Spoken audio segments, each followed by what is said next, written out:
Assalamu alaikum. Hello and welcome to our channel Lekhapora Online. This is Mamun Karim, your host for the grammar classes, and this is a grammatical session of class 7. So we are hunting down a lot of things, right? We have been through a lot of grammatical sessions and we have been through a lot of grammatical rules and terms. We'll all learn about it and also we forgot about it. So the easiest way to remember all the rules is by practicing. Whenever we practice anything, it will increase our knowledge and it will be set up upon our mindset so that we cannot forget it. So practicing is the only way how a student can enrich himself and how can he keep himself on during the studies. So I hope that you all are practicing at home very well so that you can be a much more better version of yourself. And practicing is a word that has no alteration. We have to practice, we have to work hard so that we can be much more efficient in our exam hall. And I was wondering that I have been through all the grammatical sessions, right? Almost 14 grammatical sessions. So what next? How can we remember all the things? So there's a only single thing that come into my mind, and that is practicing the board question.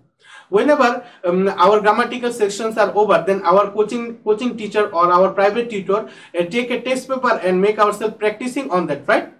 So you may be wondering that we are just in class 7, so we don't have to face any board exam. So why should we learn about it? Why should we practice board question, right? So I always say that on this note, I can say you that if I practice 10 exercises every day, then it will be much more easier for me to answer any 5 of them in the exam hall. But if I only practice 5 of them, then it is uncertain. I will not be sure either I can solve the only 5 that question in the exam hall or not. So we have to go through the bigger picture. We have to practice much more efficiently so that we can, if we practice much more harder thing, then our study and our syllabus will be much more easier for us. So if you can see, the grammatical rules will not change anywhere. Okay, whenever you are getting into new class, you can see that all the grammatical rules are the same. But so why should we learn about it every year? Because all the grammatical exercises are getting tougher and tougher. So we will learn about it, we will practice, and today I will be hunting down 3 major exercises of any kind of grammatical question, and that is narration, tag question, and also the transformation of sentence.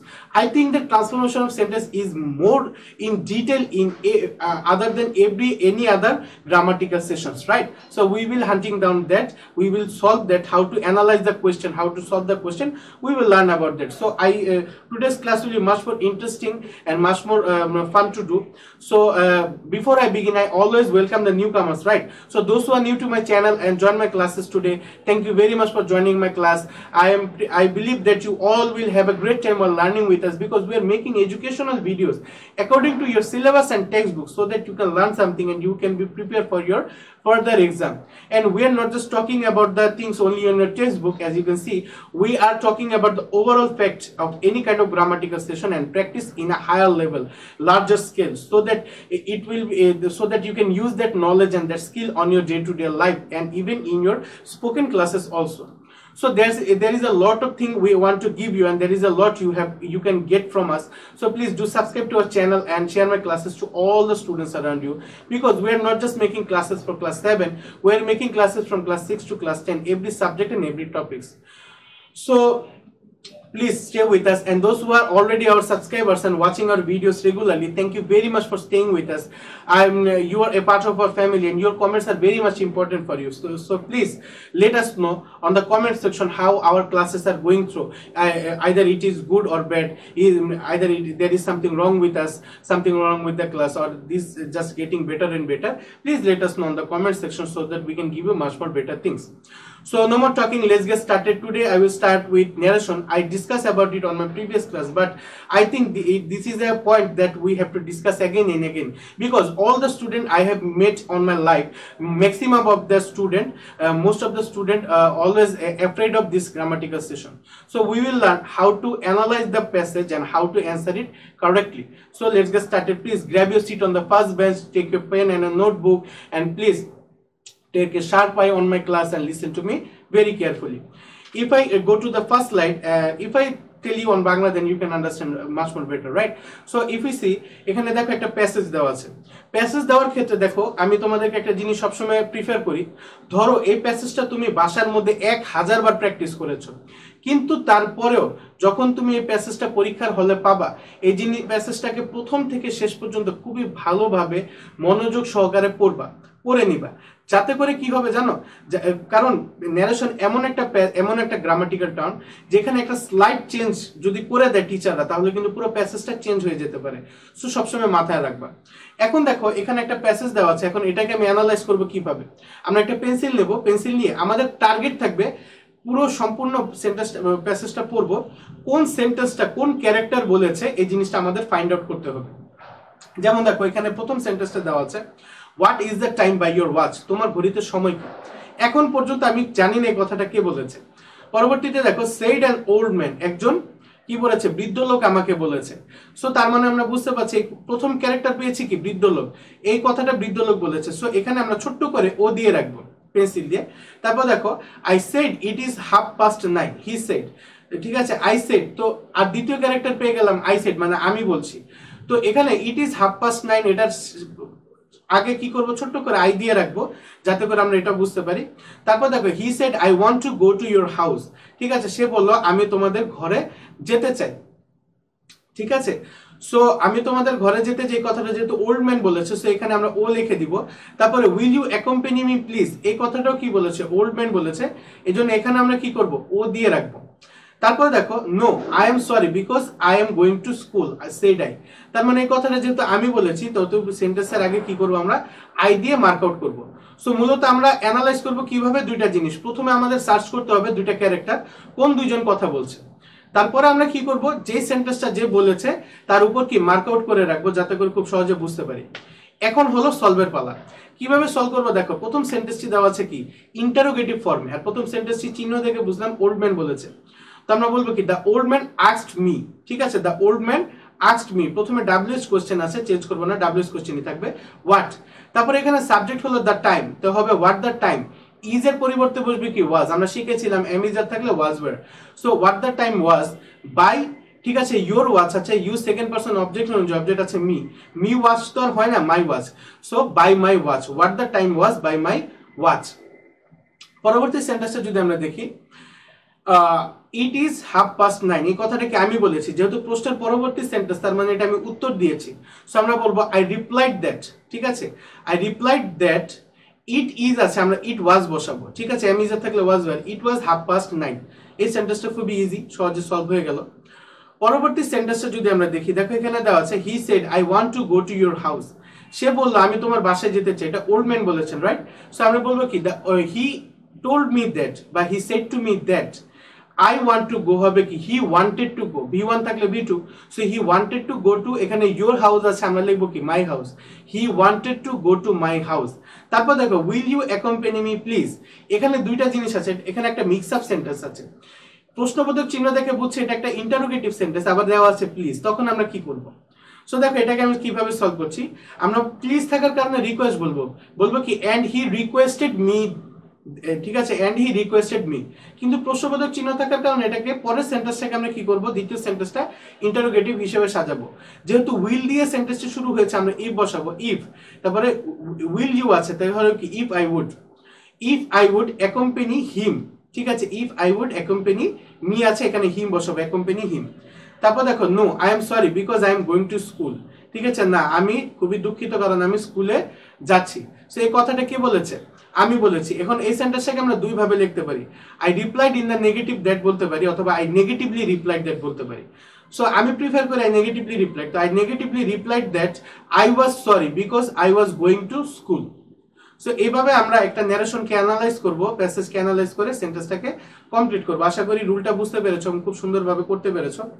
আমরা যদি পরবর্তী সেশনে চলে যাই, দেখো এখানে tag question দেওয়া আছে, আমরা ট্যাগ কোশ্চেন দেখবো, এটাও হলো 2019 এ দেওয়া আছে ঢাকা বোর্ডে। সো দেখো এখানে দেওয়া আছে I am an SSC examinee, ঠিক আছে, এখানে অক্সিলারি ভার্ব আছে এম, সেন্টেন্সটা পজিটিভ, এর জন্য এম এর সাথে নট যুক্ত করব, এম নট হলে হয় কি aren't I am an SSC examinee aren't I. তারপর দেখো my expectation is getting A+, এখানে দেখো অক্সিলারি ভার্ব আছে ইজ, সো ইজ এর সাথে আমরা নট যুক্ত করব, ইজেন্ট, তারপরে মাই এক্সপেকটেশন যেহেতু একটা অবজেক্ট, সো ইজেন্ট ইট, ঠিক আছে। তারপর দেখো some of my classmates became addicted to using mobile phones. এখানে দেখো পুরো সেন্টেন্সটা পজিটিভ ফর্মে আছে কিন্তু কোনো অক্সিলারি ভার্ব নেই। সো এখানে আমরা প্রিন্সিপাল ভার্বটা দেখো, প্রিন্সিপাল ভার্ব আছে এডিক্টেড, তার মানে ভি2 ফর্মে আছে, এজন্য আমরা ডিড ব্যবহার করব। আর যেহেতু সেন্টেন্সটা পজিটিভ এজন্য আমরা ডিড এর সাথে নট যুক্ত করব, ডিডেন্ট। এবং যেহেতু সাম অফ মাই ক্লাসমেট আছে এজন্য দে ব্যবহার করব, ডিডেন্ট দে, ঠিক আছে।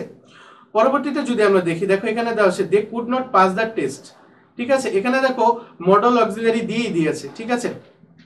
সো আমরা এখানে যে জিনিসটা ফলো করব, আমরা এখানে মডেল অক্সিলারি যেহেতু দেওয়া আছে এই জন্য আমরা মডেল অক্সিলারিকে ব্যবহার করব, যেহেতু সাথে নট আছে আমরা নট যুক্ত করব না, সো কুড এবং দে, কুড দে, ঠিক আছে। পরবর্তীতে যদি আমরা দেখি everybody hates them for this reason. So এখানে একটা মজার বিষয় হলো এখানে এভরিবডি দেওয়া আছে, ঠিক আছে। এভরিবডি থাকলে মূলত আমাদের দে বসে, এটা আমরা শিখেছিলাম। সো এভরিবডি থাকলে মূলত যে আমাদের দে বসে, এই দেটা দে থাকার কারণে আর এখানে ডাজ বসবে না। দেখো হেটের সাথে এস বাই এস আছে, নিয়ম অনুযায়ী আমাদের ডাজ বসানোর কথা, কিন্তু দে থাকলে কখনো ডাজ বসে না, ডু বসে। সেন্টেন্সটা যেহেতু পজিটিভ আমরা নট যুক্ত করব, ডোন্ট দে। সো আশা করি এই রুলটা বুঝতে পেরেছো এবং তোমাদের এই জিনিসটা খুবই সুন্দরভাবে কমপ্লিট হয়ে গেছে। আমরা যদি পরবর্তী সেশনে চলে যাই, দেখো পরবর্তীতে আমরা ঢাকা বোর্ড 2019-এ আসা একটা ট্রান্সফরমেশন অফ সেন্টেন্সের এক্সারসাইজ দেখছি। এখানে কিছু সেন্টেন্স আছে, অনেক কিছু চেঞ্জ করার আছে। দেখো don't look down upon the poor. So এই সেন্টেন্সটা দেখে আমরা বুঝতে পারছি কি এটা একটা ইম্পারেটিভ সেন্টেন্স, রাইট।